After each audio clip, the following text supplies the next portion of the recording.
Welcome to another episode of the Canon on the Boomer Bus channel. I'm your host Terry, and today doing a review for Shang Chi, the latest MCU movie, starring Simu Liu and Awkwafina. So I did not know what to expect from this. I was interested. I didn't know much about the character. I was interested in really anything in this new what do we call it, new phase where we don't really know what the Avengers are going to look like and what's going to happen. And I didn't really watch Black Widow because it didn't matter, but going forward, this is the first kind of new thing that we saw.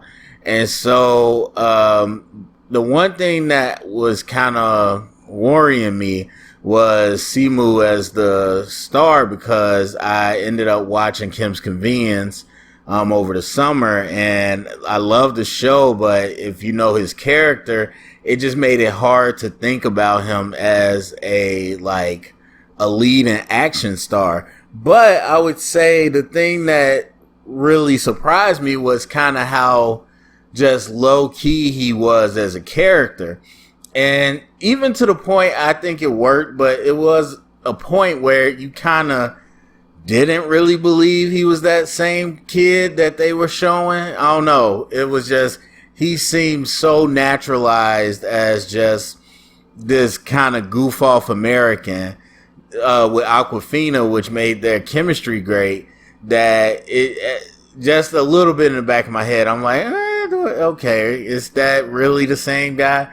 But either way, they made his, I guess, just his normal character pretty similar to Jong and Kim's Convenience.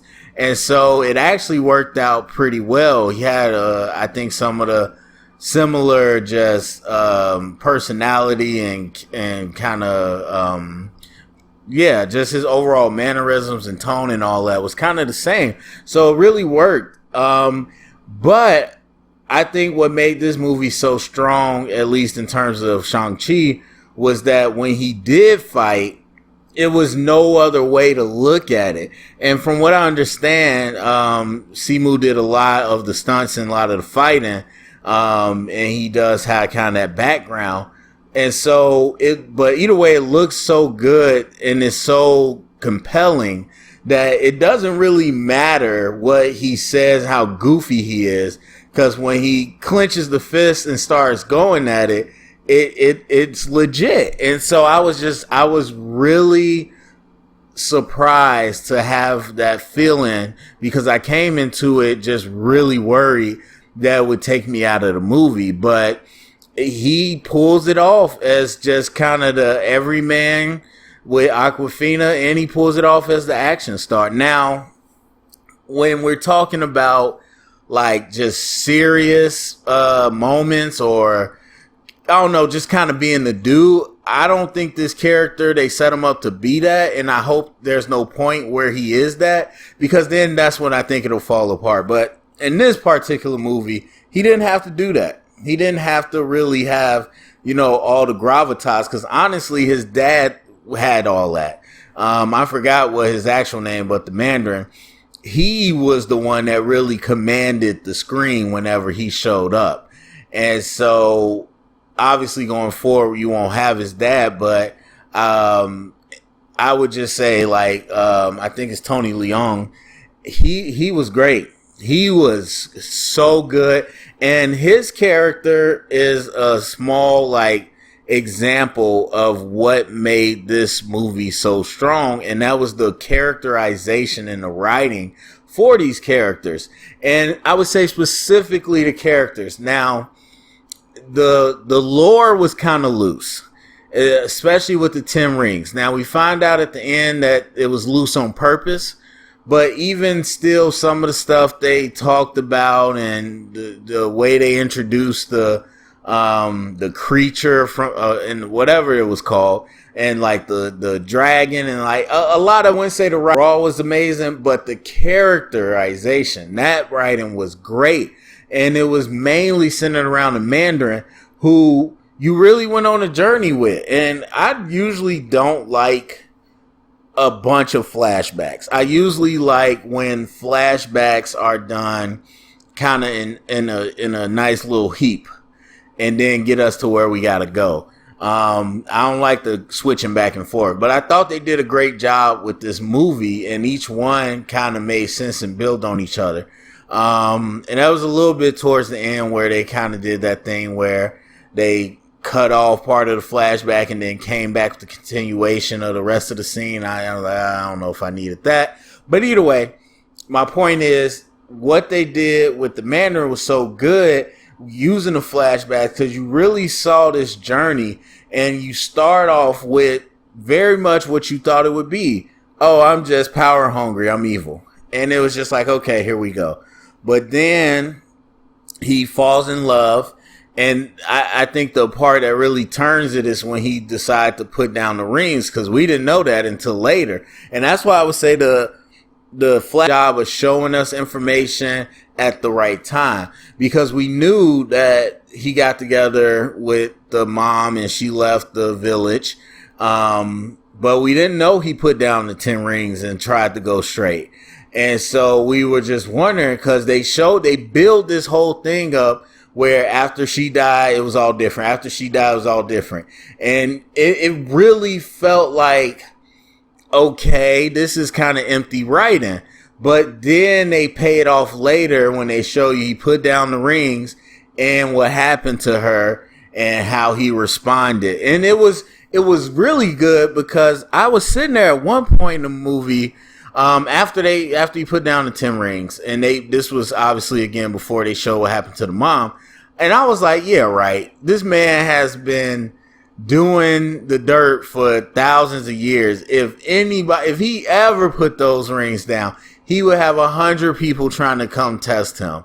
And so it was nice that they pulled that together later on, obviously in the movie where you see what happened to the mom. So I just thought that the writing sets you up so well with these characters to see their motivation unfold. It was the strongest with the Mandarin, but even with Shang Chi and kind of understanding where he was coming from, and us not even knowing he had a sister, but that really played well when he saw her, and it was the flashbacks were just effective. They were just effective. You really understood where people were coming from and why they were doing the things they were doing.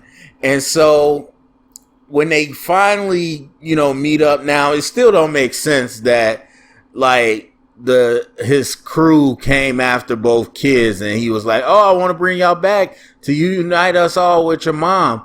Like they very much tried to kill both of them. And so, I mean, maybe in his own twisted mind, he was I don't know. That didn't make sense to me. And so I will say that. But I was pleasantly surprised once they got back to, I forgot where they lived, but whatever, they got back to the Mandarin's place. And his motivation was, I've been speaking with your mom. She's trapped behind this wall. I want to go save her. Like, I love her and all that. I was shocked by that, because honestly, it was like, okay, Shang-Chi didn't come back from the mission and has been hiding. I'm like, there's no way he could hide from the Mandarin. And like, his sister made a little more sense because she went underground and all that and changed her name. But still, it was just like, he had to have let them do this. And so why does he all of a sudden, want to bother them? And so it was just like, what power play is he making? And it wasn't a power play. He just wanted his wife back. He wanted his family back together. And, that was cool. I wish there was a little bit more of like, failed father. Okay, like both my kids ran out on me. That's a problem. But that's fine. It was still good motivation. And so I liked all that. The last act, I liked. I see some people who are not, into it, but the Ben Kingsley thing, I thought was a little shoehorned. He was funny, it was fine, but I just like, come on, like, oh, they broke me out of jail, they killed me, and then they thought it was so good that I was this jester. Like, okay, whatever. And then he randomly has a little creature from the place that could lead him there that he can talk to. It was just, a little bit whatever. So that part notwithstanding, I like the idea of the village I liked all that. I liked all that lore. Again, it kind of came out of nowhere, but I like, for the most part, the soul suckers were crazy. That was very visceral. I didn't think it would be like, they said, oh yeah, they steal the souls, but I didn't think it looked very dark the way it happened. And so that part, all that. And then when they had to join together, that was a little lame.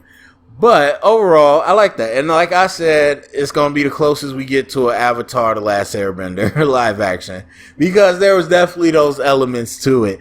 And then, the fight was cool and all that. Yeah, I don't know how I feel about Mandarin going out that way. And the other thing I'll say, I liked all the fight, the ending fight, all that. All that's good, cool. They part of the loose lore, they never really made sense of him changing the rings or whatever he was even doing or whatever his mom did the first time. Like, how did she take the rings? Then he pressed them into a little ball. It was like, what is that? Like, it's going to press into one ring? Like, is it like, what? I don't know. What is this? And so I never really quite understood that. And so that made the final fight a little whatever to me, but, or at least that part, but overall I enjoyed the last of it. And then the end credit scene was great. I will say this though, also, the mid credit scene I should say was great. The mid credit scene with the karaoke. But I'll also say this, Wong had no reason to be in there. I mean, maybe he did, but they didn't explain it whatsoever. Like, why is he with the Abomination? How is he with the Abomination? Why is he fighting here? Like, they didn't blink.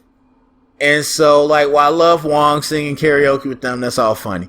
It's just like, bro, they didn't even attempt to care about telling us why any of that was happening. And so that was a little weird. But yeah, overall the action was good. Again, the chemistry between all the characters was good. The characterization was great. I felt like the comedy and everything was balanced. It was a really good movie. I was really surprised how much I enjoyed it. So overall, I would give Shang-Chi an A.